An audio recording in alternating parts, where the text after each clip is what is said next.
हरियाणा में जननायक जनता पार्टी और आजाद समाज पार्टी ने 7 चुनाव लड़ने का ऐलान कर दिया है। मंगलवार को दिल्ली में पूर्व डिप्टी सीएम दुष्यंत चौटाला ने इसका ऐलान किया। इस दौरान उनके साथ आजाद समाज पार्टी के फाउंडर और भीम आर्मी के चीफ चंद्रशेखर आजाद भी मौजूद रहे। उन्होंने बताया कि हरियाणा विधानसभा चुनाव में जननायक जनता पार्टी 70 सीटों पर और आजाद समाज पार्टी 20 सीटों पर अपने उम्मीदवार उतारेगी।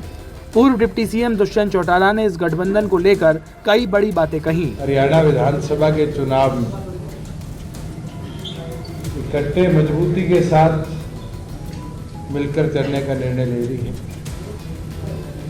और दो महापुरुषों स्वर्गीय चौधरी देवीलाल जी और स्वर्गीय काशीराम जी के पद चिन्हों पर जैसे पहले 1998 में मिलकर लड़ाई लड़ी थी, उन्हीं पद चिन्हों पर आगे बढ़कर हरियाणा के आगामी विधानसभा के चुनाव को लड़ने का काम है। डॉक्टर अम्बेडकर एक चीज हमेशा कहा करते थे, शिक्षित बनो संगठित रहो, और मुझे लगता है इस अलायंस से हम प्रदेश को और आगे बेहतर तरीके से कैसे लेकर जाए, इसकी मजबूत नींव हम रखने का काम करें। साथियों, मैं एक चीज आपको जरूर बोलूंगा कि दोनों संगठनों ने ये निर्णय लिया है कि पूरे प्रदेश में मिलकर मजबूती से कैसे किसान कमेरे की लड़ाई है मजबूती से लड़े, इस लक्ष्य को आगे लेकर जाएंगे। हमारा मुख्य उद्देश्य कैसे किसान को ताकत दे, उसकी एमएसपी को सुरक्षित रखें, कैसे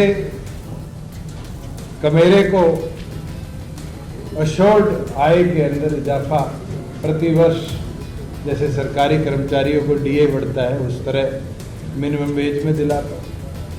भीम आर्मी चीफ चंद्रशेखर आजाद ने इस गठबंधन को लेकर क्या कहा, आइए सुनते हैं। ये जो घोषणा भाई दुष्यंत जी ने की है, ये घोषणा तो आज की है, लेकिन इस पे पहल लंबे समय से चल रही थी। और जो जिन महान पुरुषों के बारे में, उनकी दोस्ती के बारे में, उनके संयुक्त संघर्ष के बारे में और उसके परिणाम के रूप में जो आज हम लोग बैठे हैं, मैं अपने महान पुरुषों को नमन करते हुए आज उन दोनों महान नेताओं का भी जिक्र करता हूं, माननीय काशीराम साहब और चौधरी देवीलाल। मेरा यह भी मानना है कि किसान कमेरों को अपनी लड़ाई अभी तक अपने आप ही लड़नी पड़ी है, दूसरे लोगों ने सिर्फ उनका यूज किया।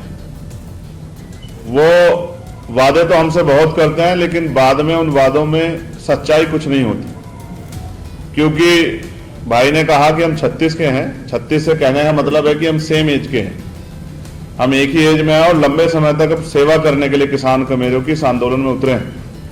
मेरा ये भरोसा है, जब मेरी इनसे बात हुई तो मैंने महसूस किया कि इनके दिल में इच्छा है कि हरियाणा को आगे बढ़ना चाहिए और मेरे दिल में इच्छा है कि हरियाणा को आगे भी बढ़ना चाहिए। हरियाणा की जो पहचान है, जिस तरह से इस बार भी देश दुनिया में देश का नाम हरियाणा ने बचाने का काम किया, वो हरियाणा और शक्तिशाली होना चाहिए। हम लंबे समय से हरियाणा में काम कर रहे हैं। भीम आर्मी आजाद समाज पार्टी के माध्यम से हमारे नेताओं ने वहां संघर्ष करके संगठन बना के उसको सींचने का काम किया है। अब 1 और 1 11 हो गए हैं। शक्ति मिलकर जो है एक नया निर्माण करेगी। मैंने इनसे ये भी अपील की थी कि जो भी हमारे जैसे साथी हों, जो चाहते हों कि किसान कमेरे, नौजवान, महिलाओं के सशक्तिकरण की आवाज आगे बढ़े, उनको भी अपने आप साथ में आप जोड़ लो। मेरा भरोसा है कि आने वाले कुछ दिनों में कुछ नई ताकतें भी, नए ऐसे साथी भी आपको हमारे साथ देखने को मिलेंगे जो चाहते हैं कि हरियाणा मिलके इसी आइडियोलॉजी पे आगे बढ़े कि किसान किस कमेरे की बात मजबूत। पुरानी चीजों के लिए मैं अपने महान नेताओं का धन्यवाद करता हूं और मेरा विश्वास है कि अब हम इस लड़ाई को तेजी से आगे बढ़ाएंगे और इस ताकत को बनाने में कामयाब होंगे। अगर जननायक जनता पार्टी के सियासी सफर की बात करें तो 2018 में INLD से अलग होकर जननायक जनता पार्टी बनी। दुष्यंत चौटाला ने इस नई पार्टी को बनाया। 2019 के विधानसभा चुनाव में 10 सीटों पर जननायक जनता पार्टी ने जीत हासिल की। बीजेपी से गठबंधन करने के बाद दुष्यंत चौटाला डिप्टी सीएम बने। उसके बाद 2024 में बीजेपी से जेजेपी का गठबंधन टूट गया। नमस्कार, मैं हूं मानक गुप्ता। अगर आपको हमारा ये वीडियो पसंद आया हो तो इसे लाइक और शेयर जरूर करें और हाँ, हमें सब्सक्राइब और फॉलो करना ना भूलें ताकि आप देश और दुनिया की कोई खबर मिस ना करें।